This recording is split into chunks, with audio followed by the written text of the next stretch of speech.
These are some special chickens. I've never seen them before. Look at them, folks. They're like poodles. So the recipe works best with 10 buckets.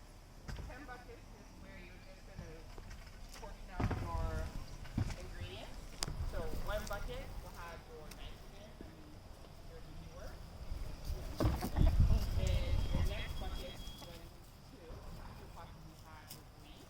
And then another 2 more buckets to top up your green, maybe your manure, and only, green for green.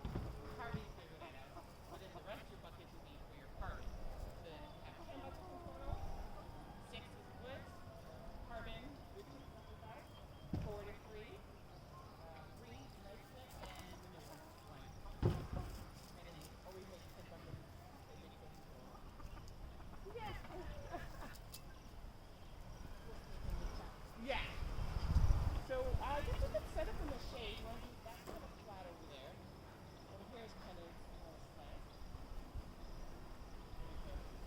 Although I know over here's where the chicken is. He's actually from Indonesia. They call him Oh, these chickens are cocks are from Indonesia. They're called the black one. the black ones are called silkies. But the little white and black ones, the little ones there are silkies, yeah.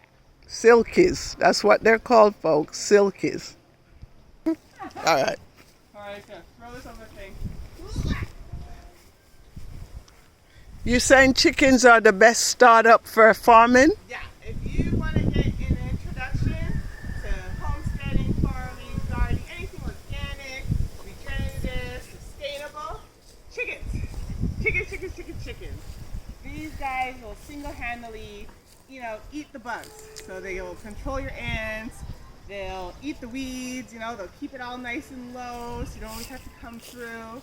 They'll fertilize, like their poop is like high-class fertilizer, so you don't have to worry about having to come and add chemicals like nitrogen and phosphate that will just run away. And they're so pretty to look at. So, I mean, who doesn't want to be in the garden with some life? But mostly when you plant stuff, they dig them out. Okay, so definitely, if you're planting, they'll dig them out. What you want to do is maybe put them in a chicken tractor so that you can govern what area they're in at certain times. And then, like, once your garden's spent, you can bring that chicken tractor over to that part of the garden, let them turn the soil, eat the bugs, and then you can be planting where they used to be, because now where they used to be is like high in nitrogen from all their poop. Okay, so section the garden and have them in one area and then move them to once the plants are established to a high. Okay. And I've even seen people with ducks. If you get yourself some runner ducks, runner ducks don't actually eat your garden. They'll eat the slugs and the bugs and leave your garden alone. So that was something I had yet to find in Ghana. But if I get my hands on some runner ducks, for sure, I would make that investment. Maybe we have to import the ducks. Probably. Yes. Probably. Yes. Like he was imported right here from Indonesia. It's a cayenne. I love watching them fight. Oh God. Yeah, this guy's a bully. Yes, oh my God. In Jamaica, I saw the cockfight of a lifetime. I had to go part it. I had to. They were fighting? Yeah. And graze it. So when I first came to Cape Coast, we had a house that all their cement and sand and all the things that they use for construction was like kind of dumped anywhere that there wasn't concrete laid. So I was like, okay, so the only garden spaces I have had like the leftover, what do you call it, the rocks? Construction. And everything. So I was just like, okay, let me at least clear away the rocks to the best of my ability and then put chickens on it. And that's what I did. And we put the plantains, where actually came with the house. So there was all these like little baby plantains, and the owner was like, oh, I'm sad to rent it to you because I just put in plantains. I'm like, well, do you want to take them back? Like, what do you want to? He said, no, I'm just letting you know, I just planted them. And I was like, okay. And he's like, whenever you get a chance, feel free to give me some plantains. I'm like, yeah, no problem. So the plantains have been growing there now for 4 years with nothing but the chickens and the rain season. Every season I probably get, I should actually start weighing them, but I get like really big plantains. Like people know they're my plantains because of how big they are, because I don't cut down the tree. Like a lot of people cut down the tree to get to the plantains, I make my guys go up ladders and cut down the plantains and leave the trees so their roots are really established and deep. So now that even if it's not raining, they don't dry out. And then the chickens are all living underneath there, scratching and eating the bugs and adding new manure. So like they're like extra healthy and strong. So I grew up with the understanding that banana trees only bear ones. So Bananas. you chop them Bananas down. do. Plantains are a whole different tree. Yeah, so bananas definitely you have to chop. You kind of want to have like a baby, a teenager, and an adult and just keep that succession going. But plantains, no. Plantains, you just let them keep growing and they will get, like the plantains will get bigger and bigger and bigger because that tree's had longer to establish its roots. So right now, like I have plantains that'll grow as like thick as my arm.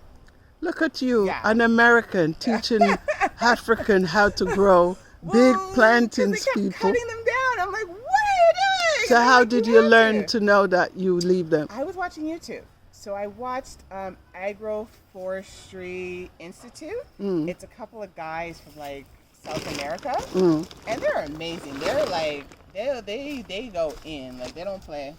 They teach everything about everything, and it's so helpful because they're just like you can grow anything as long as you provide the right shade. They're all about like kind of companion planting, chop and drop, all those things. And so when they were like, yeah, you don't cut down the tree, you just cut down the leaves to make some mulch, but leave the tree because you need the roots, to establish themselves. And I was like, that makes sense because if there's nothing in the ground holding it together, when it rains, everything's gonna wash away. And today, what are we doing with these buckets? We're chopping. So I don't know how your hands are, so I brought my pruners, I brought some loppers, my driver's gone to get a machete, but what we're just trying to do is make things as small as possible so that when we're mixing our compost pile, it's evenly distributed. Okay. Because if you have like a big chunk of something somewhere in your compost pile, that means that item's not available anywhere else. And so that's what we're just gonna do, and we need to fill 12 buckets. So we already have one bucket of, not even a full bucket, but food scraps. So now I just need 11 more buckets. And actually, one of these bags is kind of ready. Yeah, so like here, I already started cutting up the vines, because the problem is like a lot of the weeds are very viney. So you just want to like cut them up so that you can spread them out evenly, kind of like confetti within the compost pile. Okay. Because right now this is what it looks like. Oh, okay. So we need to go from this To chop up to small chop for them to small. break Yeah. down faster. Yeah. Yeah. Yeah. That's what we're doing.